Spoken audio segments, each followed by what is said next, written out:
فلا هادي له ونشهد أن لا إله إلا الله وحده لا شريك له ونشهد أن محمدا عبده ورسوله يا أيها الذين آمنوا اتقوا الله حق تقاته ولا تموتن إلا وأنتم مسلمون يا أيها الناس اتقوا ربكم الذي خلقكم من نفس واحدة وخلق منها زوجها وبث منهما رجالا كثيرا ونساء واتقوا الله الذي تساءلون به والأرحام إن الله كان عليكم رقيبا يا أيها الذين آمنوا اتقوا الله وقولوا قولا سديدا يصلح لكم أعمالكم ويغفر لكم ذنوبكم ومن يطع الله ورسوله فقد فاز فوزا عظيما أما بعد فإن خير الحديث كتاب الله وخير الهدي هدي محمد صلى الله عليه وسلم وشر الأمور محدثاتها وكل محدثة بدعة وكل بدعة ضلالة وكل ضلالة في النار فأعوذ بالله السميع العليم من الشيطان الرجيم من همزه ونفخه ونفسه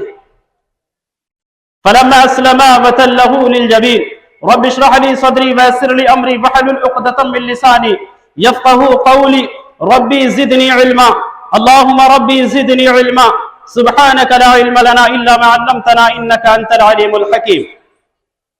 ہر قسم کی حمد و ثنا عظمت و کبریائی بڑائی و بزرگی ذوالعرش المجید والعظیم کے لیے لائق اور سزاوار ہے جو اس کائنات اور کائنات کل کا مربی و پالنہار ہے. بعدہ لا کہاں کروڑہ درود و سلام ہو اللہ کے تمام نبی و رسول پر، خصوصیت کے ساتھ اللہ کے آخری نبی مدنی کریم جناب محمد رسول اللہ صلی اللہ علیہ وسلم پر. حضرات گرامی، آج کے اس مسرت موقع کے مناسبت سے میں نے جس موضوع کا انتخاب کیا ہے وہ موضوع ہے حضرت ابراہیم خلیل علیہ السلام کے سیرت کے درخشاں پہلو. رب العالمین سے دعا ہے پروردگارا اس کہنے والے کو کہنے سے زیادہ اور سننے والوں کو سننے سے زیادہ عمل و اصلاح کی توفیق عنایت فرما. حضرات گرامی، رب العالمین کے فضل سے ہمارے اور آپ کے لیے نہایت خوشی اور مسرت کا دن ہے. ہم مسلمانوں کے جو بڑے بڑے تیوہار ہیں وہ تیوہار جو سنت مبارکہ سے ثابت ہیں، ان عظیم تیوہاروں میں سے ایک عظیم تیوہار عید الاضحیٰ ہے، جس کو منانے کے لیے، جس کے تذکرے کے لیے، جس جذبے کو یاد کرنے کے لیے ہم اور آپ یہاں پر اکٹھے ہوئے ہیں. حضرات گرامی، یہ جذبہ، یہ یاد حضرت ابراہیم علیہ السلام کو لے کر کے منائی جاتی ہے، اور یہ وہ مبارک گھڑی ہے، یہ وہ مبارک موقع ہے جو حضرت ابراہیم علیہ السلام کی سیرت کا خلاصہ ہے، حضرت ابراہیم علیہ السلام کی زندگی کا دیباچہ ہے. حضرات گرامی، حضرت ابراہیم کی سیرت کو لے کر کے ہم اور آپ یہاں بیٹھے ہوئے، حضرت ابراہیم کے تذکرے کو سننے کے لیے ہم اور آپ اکٹھا ہوئے، حضرت ابراہیم علیہ السلام کے جذبے کو سننے کے لیے ہم اور آپ یہاں اکٹھا ہوئے ہیں. لیکن آپ کے جذبے کا تذکرہ، آپ کے سیرت کا ذکر، آپ کے زندگی کا تذکرہ کہاں سے، کس پہلو سے کیا جائے؟ بہرحال چلیے ہم اور آپ نمرودی دربار سے آپ کی سیرت کا ذکر کرتے ہیں. بس چند ایک بات ہے. بادشاہ وقت نمرود کے دربار میں آپ کی حاضری ہے. نمرود سے مناظرہ ہو رہا ہے. نمرود نے کہا، ابراہیم مجھے اپنا رب تسلیم کر لو. ابراہیم علیہ السلام نے جواب دیا، ربی الذی یحیی و یمیت، میرا رب تو وہ ہے جو مارتا اور جلاتا ہے. بادشاہ نے کہا، انا احیی و امیت، میں بھی تو مارتا اور جلاتا ہوں. ایک راستہ چلتے مسافر کو پکڑا، مار ڈالا، مروا دیا. اور ایک قید خانے سے عمر قید کے قیدی کو بلایا، آزاد کر دیا، کہا دیکھو میں بھی مارتا اور جلاتا ہوں. ابراہیم علیہ السلام نے کوئی بحث نہیں کیا، بحث و مباحثے میں نہیں پڑے، اس کے مغالطے میں نہیں آئے، الجھے نہیں. کوئی ارگومنٹ، کوئی ریفرنس، کوئی دلیل نہیں دیا کہ جی ظاہر یہ مارنا اور جلانا نہیں، یہ ظلم ہے. الجھے نہیں، آگے بڑھے. کہا میرا رب تو وہ ہے فَإِنَّ اللَّهَ يَأْتِي بِالشَّمْسِ مِنَ الْمَشْرِقِ فَأْتِ بِهَا مِنَ الْمَغْرِبِ فَبُهِتَ الَّذِي كَفَرَ۔ یاد رکھنا آج بھی سچائی کی یہی دلیل ہے، توحید پر گامزن رہنے کی یہی ثبوت اور یہی دلیل ہے، جو جگہ جگہ پر کہیں کھڑے کہیں پڑے کہیں الٹے کہیں سیدھے، کہیں کسی شجر کسی حجر کسی قبر کسی مزار اور کسی بت کے سامنے اپنی پیشانی کو اپنے مستق کو جھکاتے ہیں۔ ان کو چاہیے کہ پوجا اس کی کرے، عبادت اس کی کرے جو سورج کو مشرق سے نکال کر کے پورب سے نکال کر کے مغرب میں ڈبوتا ہے، عبادت اس کی کرے، پوجا اس کی کرے، پیشانی اس کے سامنے جھکائے۔ ابراہیم علیہ السلام نے کہا میرا رب تو وہ ہے جو سورج کو مشرق سے نکالتا اور مغرب میں ڈبوتا ہے، یہ کر کے دکھا دو، میں تمہیں اپنا رب تسلیم کر لوں۔ گھبرا گیا، فَبُهِتَ الَّذِي كَفَرَ، ہکا بکا رہ گیا، اس کی ہوا اکھڑ گئی، غصے میں آیا، آگ کا الاؤ تیار کیا جائے، آرڈر دیا، ایک بہت بڑا الاؤ تیار کیا گیا، اتنا بھیانک کہ کسی کے اندر اس الاؤ کے قریب بھی جانے کی جرأت ہمت نہ تھی۔ اس کے لیے منجنیق تیار کروایا۔ کہا جاتا ہے، تاریخ بتاتی ہے کہ سب سے پہلے منجنیق نمرود نے سیدنا ابراہیم خلیل علیہ السلام کو آگ میں پھینکوانے کے لیے تیار کروایا تھا، اس میں ڈالے گئے، اندازہ لگائے، اللہ اکبر، قربان جائیے سیدنا ابراہیم خلیل علیہ السلام کے عقیدے پر، کیسا عقیدہ تھا، کیسا جذبہ تھا، کیسا توکل تھا۔ منجنیق میں ڈالے گئے، آپ کو بھی پتا نہیں ہے کہ زندہ رہیں گے یا مر جائیں گے، آپ کو بھی یہ پتا نہیں تھا کہ آگ ہمیں جلائے گی یا نہیں جلائے گی۔ اگر آپ کو معلوم ہوتا کہ آگ جلائے گی نہیں تو کون سی قربانی تھی؟ حضرت جبریل علیہ السلام بھی گھبرا گئے یہ منظر دیکھ کر کے، ابراہیم کے پاس آئے، کہنے لگے ابراہیم اگر کوئی خبر ہو کوئی پیغام ہو تو بتا دو، اللہ تبارک و تعالیٰ کو میں پہنچا دوں گا۔ اللہ کے پیغمبر تھے، کہہ سکتے تھے کہ جبرائیل یہ حالت اللہ کو بتا دو، لیکن نہیں، ابراہیم علیہ السلام کو توحید کا ڈنکا بجانا تھا، توحید کی دعوت دینی تھی۔ ابراہیم علیہ السلام نے کہا جبرائیل تمہارے مدد کی ضرورت نہیں ہے، اگر جبرائیل سے مدد مانگے ہوتے تو دنیا آج بھی اس کو دلیل بناتی کہ دیکھو ابراہیم نے جبرائیل سے مدد مانگا تھا، لیکن ابراہیم نے کیا جواب دیا تھا؟ حسبی اللہ و نعم الوکیل، جبرائیل میرے لیے میرا رب کافی ہے، بہترین مددگار ہے، بہترین کارساز ہے، تمہارے مدد کی ضرورت نہیں ہے۔ آپ کا یہ عمل جو ہے، آپ کی یہ سیرت جو ہے، ان لوگوں کے باطل عقیدے پر پانی پھیرنے والی قربانی ہے جو یہ دعویٰ کرتے ہیں کہ انبیاء عالم الغیب ہوتے ہیں، جو یہ دعویٰ کرتے ہیں اولیاء عالم الغیب ہوتے ہیں، جو یہ دعویٰ کرتے ہیں اتقیاء عالم الغیب ہوتے ہیں، جو یہ دعویٰ کرتے ہیں صلحاء عالم الغیب ہوتے ہیں۔ آپ کی یہ قربانی بتاتی ہے کہ انبیاء عالم الغیب نہیں ہوتے ہیں، یہ کمال یہ جمال صرف اور صرف رب العالمین کا ہے۔ غیب کا جاننا، غیب کی خبر رکھنا، پیچھے کی باتیں جاننا، پیچھے کی باتیں بتانا، زمین کے اوپر کیا ہے، نیچے کیا ہے، آگے کیا ہے، پیچھے کیا ہے، جو نظروں سے اوجھل ہے، یہ میرے رب کا کمال ہے، یہ کسی اور کا کمال نہیں ہے۔ ابراہیم علیہ السلام نے کہا، ابراہیم علیہ السلام کو بھی پتا نہیں تھا زندہ رہیں گے یا مر جائیں گے۔ جبرائیل سے کہا میرے لیے میرا رب کافی ہے، مدد کرے گا، وہ میری مدد کرے گا، حفاظت کرے گا۔ آسمان سے ندا آتی ہے، آواز آتی ہے، یا نار کونی بردا وسلاما علی ابراہیم، آیات میرے خلیل کے لیے، میرے ابراہیم کے لیے ٹھنڈک والی بن جا۔ رب العالمین کے حکم سے وہ آگ چمنستان اور گلستان بن گئی۔ الحمدللہ سالمیت کے ساتھ ابراہیم علیہ السلام آگ سے باہر نکلے۔ اتنی عظیم قربانی اور آزمائش کے بعد اللہ تبارک و تعالیٰ نے ابراہیم علیہ السلام کو اپنا خلیل بنا لیا اور ابراہیم نے اپنے رب کو اپنا جلیل چن لیا۔ بڑھاپے کا عالم ہے، خیال آتا ہے چلو ایک وارث مانگ لیتے ہیں، عرش الہی کے دروازے کو کھٹکھٹایا، رب ہب لی من الصالحین، میرے رب مجھے ایک وارث تو دے دے، ایک صالح اولاد دے دے۔ اللہ تبارک و تعالیٰ نے فبشرناہ بغلام حلیم، ایک بردبار، سمجھدار، حلیم الطبع، ایک بڑھیا بیٹے کی بشارت بھی سنا دی۔ بڑھاپے میں بیٹا ملتا ہے، خوشی سے دل بھر جاتا ہے، بیٹے کو اٹھاتے، سینے سے لگاتے، پیشانی کو چومتے۔ آپ اندازہ لگائیے کہ بڑھاپے میں جب بیٹا ملا ہوگا خوشی کا ٹھکانہ کیا رہا ہوگا۔ ان کی خوشیاں کتنی عروج پر رہی ہوگی، ان کی خوشیوں کے رفعت کا، بلندی کا کوئی ٹھکانہ نہیں رہا ہوگا. وہ خوشیوں کا معراج طے کر رہے تھے. بڑھاپے میں ایک وارث ملا، بیٹا ملا ہے. اللہ تبارک و تعالیٰ نے دیکھا کہ کہیں بیٹے کی محبت جلیل کی محبت پر غالب تو نہیں آئی. امتحان شروع کر دیا. ابراہیم اپنی بیوی بچوں کو لے کر کے وادی غیر ذی زرع میں چھوڑاؤ، پیغمبر ہے، حکم تو ماننا ہی پڑے گا.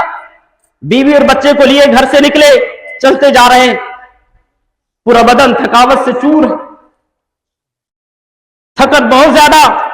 خیال آتا ہے کہ اللہ کہیں بیٹھنے کی اجازت دے دے، لیکن اللہ نے کہا ابراہیم تمہاری منزل کہیں اور ہے، چلتے جاؤ چلتے جاؤ. جب آپ اس مقام پر پہنچے جہاں آج خانہ کعبہ موجود ہے، اللہ تبارک و تعالیٰ نے کہا ابراہیم تمہاری منزل یہی ہے.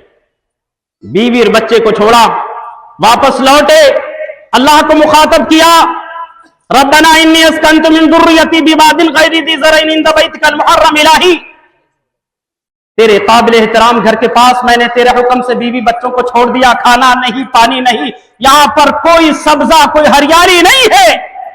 اللہ تو ہی محافظ ہے اس پریوار کا. ہاجر کہنے لگے کہ کہاں جا رہے ہیں؟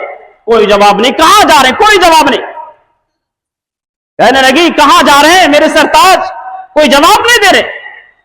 پیغمبر کی بیوی ہیں، غلط فہمی میں مبتلا نہیں ہوئی، بدزنی کے شکار نہیں ہوئی. شاید اللہ کا حکم ہوگا. میرے شوہر یہ بتاؤ کہ اللہ نے یہ حکم دیا آپ کو؟ جی ہاں. بیوی نے جواب دیا. بیوی نے جواب دیا بڑے بہترین انداز میں، جب اللہ کا حکم ہے تو ضائع بھی نہیں کرے گا، حفاظت بھی وہی کرے گا. جائیے، کوئی ٹینشن، کوئی پرواہ نہیں. چلے گئے. تھوڑا سا پانی، تھوڑا کھجور زندگی جینے کے لیے چھوڑ کر کے گئے تھے، وہ ختم ہو گئے. بیوی بھی پیاس سے تڑپ رہی، بیٹا بھی تڑپ رہا. ماں بیٹے دونوں پیاس سے تڑپ رہے. حضرت ہاجر صفا پہاڑی پر گئی. شاید بلندی سے کوئی چشمہ نظر آ جائے پانی کا، جس سے اپنا اور اپنے بچے کا حلق تر کر لیں گے. صفا سے مروہ، مروہ سے صفا، دوڑ لگا رہی ہیں. عرش والے کو یہ دوڑ اتنی پسند آئی، اتنی پسند آئی کہ کائنات کے عظیم المرتبت والے کتاب کے اندر اعلان کر دیا ان صفا والمروہ من شعائر اللہ. صفا اور مروہ جو ہے یہ میری نشانیوں میں سے ہے، میرے علامات میں سے ہے. اور یاد رکھنا کوئی بھی سفر ہو، چاہے سفر حج ہو، چاہے سفر عمرہ ہو، یہ تمام کے تمام جو سفر ہیں اس عمل کے بغیر ادھورے ہیں. اللہ اکبر. اس عمل کے بغیر ادھورے ہیں. ادھر ہاجر پانی کی تلاش میں ہے، ادھر اسماعیل اپنی اینڑیاں زمین پر رگڑے، پانی کا چشمہ نکلا. اللہ نے ضائع نہیں کیا. اللہ پر بھروسہ ہے، اللہ حفاظت کرے گا. جان کا بھی محافظ وہی ہے، عزت کا بھی محافظ وہی ہے، دولت کا بھی محافظ وہی ہے. اپنے رب پر یقین رکھیے، بھروسہ رکھیے. بھروسہ مضبوط ہے انشاءاللہ العظیم تو غیب سے مدد آتی ہے. بھروسہ رکھیے. ایک زمانے کے بعد بیوی اور بچے سے ملاقات کے لیے آتے ہیں. قرآن اعلان کرتا ہے فَلَمَّا بَلَغَ مَعَهُ السَّعْيَ،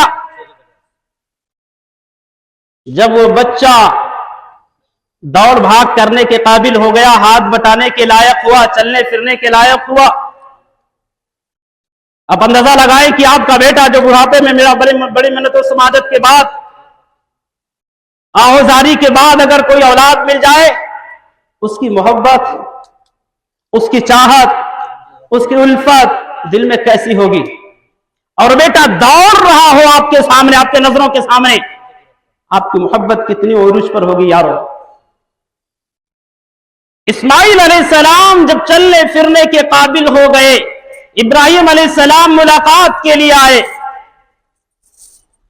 اور ابو کے ساتھ ابو جان کہہ کر کے دوڑ رہے.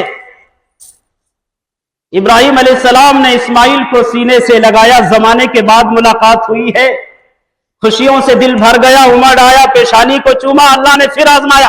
پیدا ہوئے تب بھی آزمایا، بڑے ہوئے چلنے پھرنے کے قابل ہوئے تب بھی آزمایا. اور ابراہیم علیہ السلام نے خواب دیکھا. خواب اس وقت بیان کیا جب اسماعیل علیہ السلام دوڑ کر کے ابو سے آگے نکل جا رہے ہیں. بیان کیا کہ بیٹا میں نے خواب دیکھا میں تم کو ذبح کر رہا ہوں، میں تمہیں ذبح کر رہا ہوں۔ شیطان بہکا سکتا تھا کہ ابراہیم یہ خواب ہے، خواب کی کوئی حیثیت اور حقیقت نہیں ہوتی، لیکن وہ اللہ کے نبی تھے، وہ اللہ کے پیغمبر تھے، وہ جانتے تھے نبیوں کا خواب سچا ہوتا ہے، نبیوں کا خواب جھوٹا نہیں ہوتا ہے۔ اپنے بچے سے انہوں نے اپنا خواب بیان کیا۔ اسماعیل علیہ السلام نے جواب دیا، یا ابت افعل ما تؤمر، آپ اندازہ لگاؤ کہ بیٹا کیسا رہا ہوگا، پیغمبر کا بیٹا اتنا مطیع اور فرما بردار رہا ہوگا۔ ابو جان رب العالمین نے جو بھی آپ کو حکم دیا آپ کر گزریے، انشاءاللہ مجھے صبر کرنے والوں میں سے پائیں گے۔ حضرات گرامی، اللہ تبارک و تعالیٰ نے باپ اور بیٹے کے اسلام کو بیان کیا۔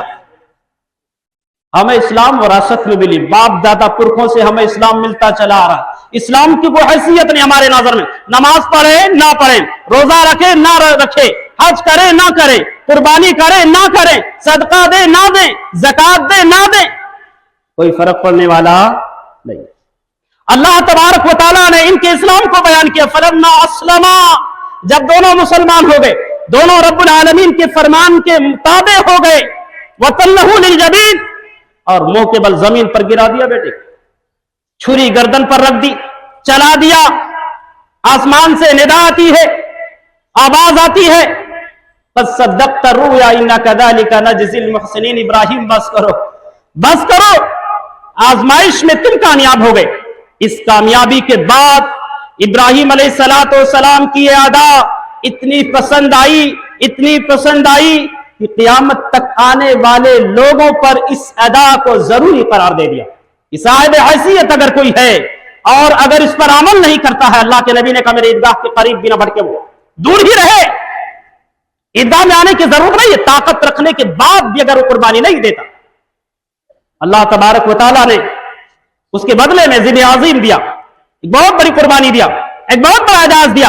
ابراہیم تیرے بعد ایک امت آئے گی جو تیری امت نہیں ہوگی، تیرے بیٹے محمد علیہ السلام کی امت ہوگی، اور اس سنت کو، اس جذبے کو تازہ کرتی رہے گی، ہر سال جو ہے جانور کی ذبیحہ دیتی رہے گی، قیامت تک اس پر عمل کرتی رہے گی۔ اللہ اکبر، آپ اندازہ لگائے کتنی بڑی اعزاز ہے ہمارے اور آپ کے لیے بھی کہ چھری جانور کے گردن پر چلتی ہے، ثواب ہمیں ملتا ہے، سنت ابراہیم کی زندہ ہوتی ہے۔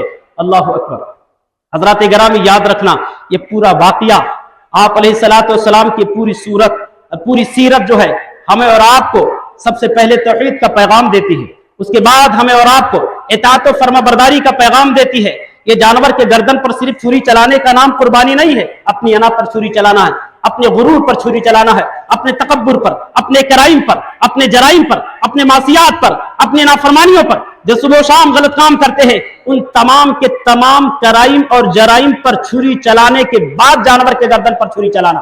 اور جو لوگوں کا لوٹ ہم جو ہے فراڈ کر کے، دغا دے کر کے، کسی بھی حیثیت سے غلط طریقے سے جو لے کر کے بیٹھے ہوئے ہیں، اس کو واپس کرنے کے بعد پھر جانور کے گردن پر چھری چلانے کا نام قربانی ہے۔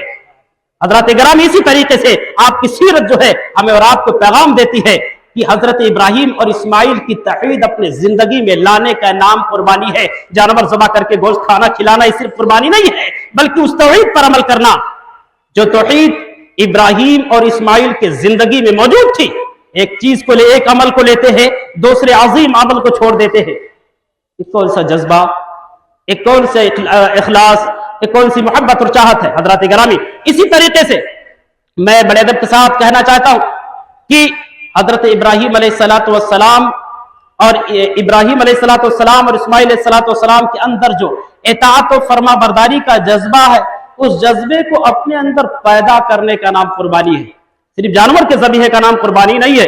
اس کے بعد میں مزید کچھ گزارشات اس سیرت کے حوالے سے کہنا چاہتا ہوں کہ ہم اور آپ ایک ذمہ دار شہری ہونے کی حیثیت سے شہر کے حالات کو پرامن بنانے کی کوشش کریں گے۔ اس مبارک موقع کے مناسبت سے کوئی بھی ایسی حرکت نہ کرے، اور بالخصوص ہمیں چاہیے کہ ہم انہی جانوروں کی قربانی دیں جو ہمارا ملک اور ملک کا قانون، ملک کا آئین جس جانور کی قربانی کرنے کی ہمیں اجازت دیتا ہے، تاکہ شہر کے حالات جو ہیں خراب نہ ہوں، شہر کے واتاورن خراب نہ ہوں۔ اسی طریقے سے دوسری بات، ہم اپنے قربانیاں جو ہیں، جانور کا ذبیحہ جو ہے، کسی محفوظ جگہ میں دیں، یعنی کھلے عام سڑکوں پر قربانی نہ کرے اور اس کے جو فضلات ہیں، اس کی میگنی، اس کی ہڈیاں، اس کی جلید، اس کے گوبر، یہ ساری چیزیں یہ ادھر ادھر نہ پھینکیں. اس کو جو ہے، چونکہ مذہب اسلام اور بالخصوص آپ علیہ الصلوۃ والسلام کی سیرت طیبہ ہمیں اور آپ کو یہی پیغام دیتی ہے کہ صفائی ضروری ہے. صفائی کے بغیر ہمارا اور آپ کا کوئی بھی عمل اللہ تعالیٰ کو قبول نہیں ہوگا. اس لیے قربانی کرنے کے بعد صفائی کا بھرپور خیال رکھیں گے، راستوں کی صاف صفائی کا لحاظ رکھیں گے انشاءاللہ العظیم، انشاءاللہ العظیم. اور حضرات گرامی، اپنے جانور کے ذبیحوں کو سوشل میڈیا پر نہیں ڈالیں گے. جانور کے ذبیحے کو یا جانوروں کو جو ہے اس کی فوٹو نکال کر کے، ویڈیو بنا کر کے سوشل میڈیا پر ڈالنا یہ درست نہیں ہے. اس سے بھی حالات بگڑ سکتے ہیں. بہرحال اللہ تبارک و تعالیٰ سے ہم دعا کرتے ہیں الہ العالمین ہم تمام کو کہی ہوئی باتوں پر عمل کرنے کی توفیق عطا فرمائے. پروردگارہ، جو بھی وعظ اور نصیحت سیرت ابراہیمی سے ہمیں مل رہے ہیں، ان وعظ و نصیحتوں کو اپنے زندگی میں، اپنے صبح و شام کے معاملات میں ہم تمام کو جگہ دینے کی توفیق عطا فرمائے. بالخصوص ہم تمام کو موحد بنا، توحید پرست بن کر کے توحید کے زیر سایہ زندگی جینے اور مرنے کی توفیق عطا فرمائے. اس کے بعد میں سب سے پہلے رب العالمین کا شکر ادا کرتا ہوں. بعد میں پولیس ڈپارٹمنٹ کے جن کی نگرانی میں یہ جلسہ، یہ جلوس، یہ محفل جو ہے اپنے محلوں سے چل کر کے عیدگاہ تک پہنچا ہوا، جن کی نگرانی میں الہ العالمین جو ہے انہیں اسلام کے تعلق سے جو ہے ان کے اندر نرمی پیدا فرما، اسلام کے تعلق سے ان کے اندر محبت پیدا فرما. الہ العالمین جو ہے انہیں ہر شر، ہر بلا، ہر مصیبت سے ان کی حفاظت فرما. بعد میں ان تمام ذمہ داران کی بھی کیا نام ہے شکر ادا کرتا ہوں جنہوں نے اس مجلس کو سجانے میں کافی محنتیں کی ہیں، کافی قربانیاں دی ہیں. الہ العالمین ان کی قربانیوں کو شرف قبولیت عطا فرما. آمین. تقبل یا رب العالمین.